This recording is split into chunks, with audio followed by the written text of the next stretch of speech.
Hey, I'm Femi Redwood. I'm the host of a newish podcast called Beyond Black History Month. So you know how black barbershops today are often hangout spots where black men can talk life, politics, relationship? Well, the earliest forms of barbershops were the exact opposite. Black barbers didn't serve black customers. In this week's podcast, I spoke with Quincy Mills. He's an associate professor of history at the University of Maryland, College Park. He researched the history of black barbershops and wrote about it in his book, Cutting Along the Color Line. Let's start at the beginning with slavery. Black men became barbers as enslaved people. The enslavers wanted a body servant. They wanted someone to groom them and to wait on them in certain kinds of ways. And so they would often tap one of their enslaved to sort of do that work. During times of economic downturn in the plantation economy, they being enslavers, would often hire out their enslaved in the city. Particularly their skilled folks, enslaved folk who were skilled. We would hire them out in the city to earn money. Some of that money they could keep. The other part of it they would have to give to the enslaver. Some black barbers were free men. So free black barbers would take on enslaved barbers, train them, and have them work in the shop on their own time, right?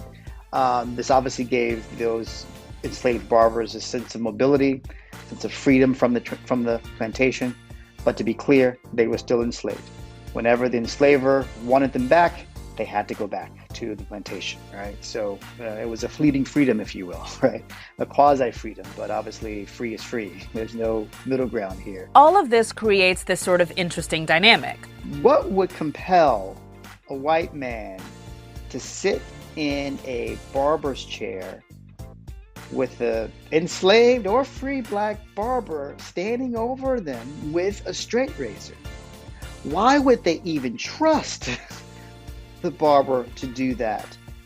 Well, they had to believe in the fantasies of black inferiority. They had to believe that these black barbers were quite frankly incapable of striking violence against them. They had to believe this fantasy. That drive to have a black servant was of more value to them than the thought of losing their life. White men who were born in America had no interest in working as a barber because they associated it with slave labor. Here's what they thought. If it's work that enslaved folk are doing, then it must be unskilled, because those enslaved folk, they're not smart enough to do skilled work. So as a white man, I'm not going to be a barber because that's beneath me. Immigrant men, specifically those who were German and Irish, they saw things differently. They had been barbers in the old country, so they had no hang-up. They understood, right, they understood the opportunity, right? They understood the industry, the field. Native white men, not so much. So barbers in the North, white and immigrant. Barbers in the South, black. And there's a strong possibility that some of these shops in the South were part of the Underground Railroad.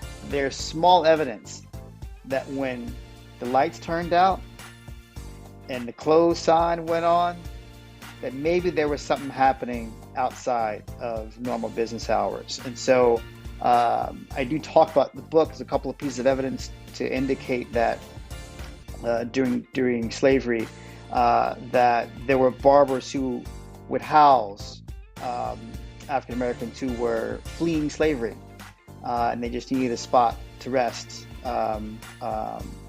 overnight, but they'd have to be gone by the morning when they opened the shop door. So I think there was more happening that frankly the record just doesn't fully flesh out, the record being the archive. If you want to hear the rest of this episode, including how black men were kicked out of barbering, you can listen to the full podcast. You can find Beyond Black History Month on basically all of the podcast players. We're on Spotify, Apple, Google, Stitcher, and on the Odyssey app. There's also a link below.